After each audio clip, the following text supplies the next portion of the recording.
Hi, today we're going to talk about fantasy maps, but we're going to go about it a little differently. Most fantasy map videos you're going to find are kind of how-tos of how to get your rivers right and your continents aligned. Is continental drift proper? But we're going to actually look at several things to think about before you even start your map. And we're going to do it by looking at some surveys that I conducted a while back. These are going to look at, maps specifically for fantasy authors and what they can do for your story and what types you should use. So there you go. I'm Matt, and once a week I look at world building techniques, tricks, and tips, and I hope you will join me as we look at 5 world building ideas to jumpstart your fantasy maps.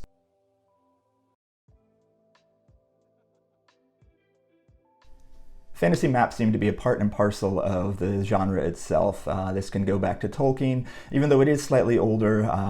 There were Maps Botticelli, I think. Botticelli was doing maps to Dante's Inferno way back in the day. Treasure Island existed, making a map that was included of a place that didn't exist. The 100 Acre Woods from Winnie the Pooh. Neverland, that was another one right there. Anyways, maps have been included, maps of places that don't actually exist have been included with stories for a long time, even before Tolkien, even though Tolkien set the bar for fantasy maps with the first one in Lord of the Rings. But not all authors like them. Mark Lawrence is notoriously anti-map. I don't think Abercrombie included one in the first law. One of the problems with the maps, and one of the reasons a lot of authors don't like them, is because it pins you down. Like, you suddenly have to be accurate. One of the things Tolkien did was go back to The Hobbit and edit it in its second edition and change the travel times based on his map from Lord of the Rings.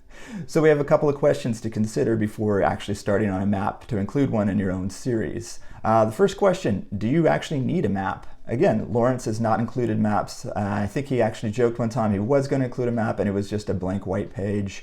I forgot which series that was, but I remember it involved a lot of ice.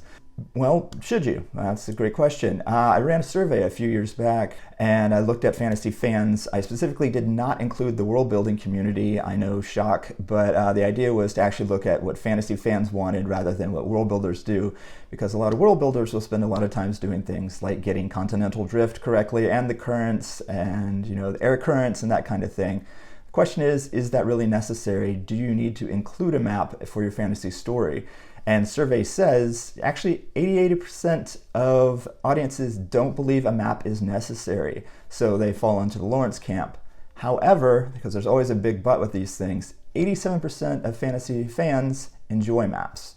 So if we break that down a little bit, we find out that I don't need it, but I really like it.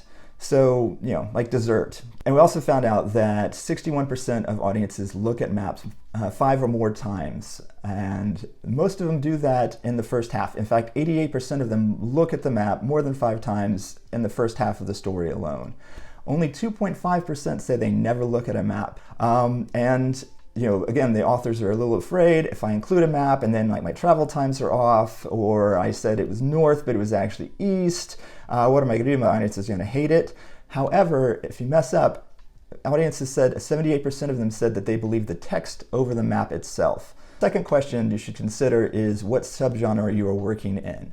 Audiences by and large prefer large maps. They're like the continent, the world, the region. Those are the top 3 that they enjoyed. But it all depended on the subgenre, which kind of makes sense. Steampunk, urban, heist, they just wanted a city map, didn't really need anything else. Which, if you think about the first Liza Locke Lamora, you just needed a city map. The city was a living, breathing thing, so it made sense that you would just have that. You weren't exploring the continent, so why do something you don't need to? Purposeful world building, just keep what you need, nothing else. But if you're working in the high and epic subgenres, you're probably going to need at least a continental map, a regional map at least. And this makes sense too, because high and epic are so based around the idea of a quest. Your characters are traveling, just like Lord of the Rings. They're going to go for a long distance, so you're going to really want to have a big visual space for the audience to follow along with. Third question to consider is what level of realism do you want? Steven Erikson, there was a video and he was talking about he and Azelmont, I think, when they were playing Forgotten Realms way back in the day, Greyhawk, I think it was, they just laughed at the map and were like, it looks so unrealistic, like how silly is this? Well, how silly do things matter? Lord of the Rings has Mount Doom, and Mordor is a big square around it. Not realistic at all. Still considered Lord of the Rings is still considered one of the top world building stories of all times, even though there is a very silly map detail in there with the square mountains. It is explained by magic because fantasy is really great at that. Interestingly enough, in the survey, only 28% of audiences believe that the map should follow real-world geography. Real-world geography, includes things like no river goes from one side of the continent to the other. Rivers always go downhill. That kind of thing. Rivers never split unless it's in a delta. They always converge. So yeah, those are things to consider if you want to be more realistic. There are a whole bunch of map building resources out there that I'll hopefully link in the bottom. But if you mess up, audiences don't really care, or at least 2/3 of them, more than 2/3, don't really seem to care that much. Fourth question to consider with your fantasy map is the level of detail on the map itself. The first fantasy series I ever read was The Sword of Shannara, and I was in 4th grade, which I think makes me about 8, and I remember looking at the map and thinking, it's really, really empty. They only included things that were in the story itself, and I remember thinking, even as an 8-year-old, that's not really realistic. This map doesn't look right. Audiences agree with that. 79% of them surveyed said that maps should include locations that are not encountered in the story itself. This is what Wolf in his textbook on world building calls the illusion of completeness, where you don't try to include everything in your story, you just make reference to it, and this lets the audience know that the story existed before, it will exist after the current story, and there are places that are unexplored. A great example of this, temporally rather than spatially, is in the original Star Wars, where Obi-Wan Kenobi talks about the Clone War. He just mentions it in passing, and I remember as like a little kid just turned to my parents like, what was that? And that means that it served its purpose exactly, that it showed that there was a history to the world. So same sort of thing in it when they mention the Dune Sea and other things you don't actually get to see. They're just making sure to mention locations that don't exist, just like you should include on your map. Don't go into too much detail or else the map just gets really, really busy. I can personally attest to this. The fifth question to consider for your fantasy map making is what medium are you going to make your map in? What software are you going to use, that kind of thing. There are a lot of programs out there. Incarnate, I believe, is one that I've used a couple of times. It's fun. Also I used AutoRealm for my own, but that was only after I sketched it out myself. I actually have part of the original right here. Yeah, see this little bit right here? Yeah, I ruined this whiteboard, but it eventually became the map that's over here, which hopefully I'll put up on the screen because that would be better than the ones on the wall. And I do keep it there for reference. It's very, very useful. Personally, I sketched out the map. Actually, back up. Personally, I wrote out my story, and then every time that I had a detail, a location, a place name, I wrote it down in my Bible. This is very, very important, and I had them broken out by major locations and minor locations.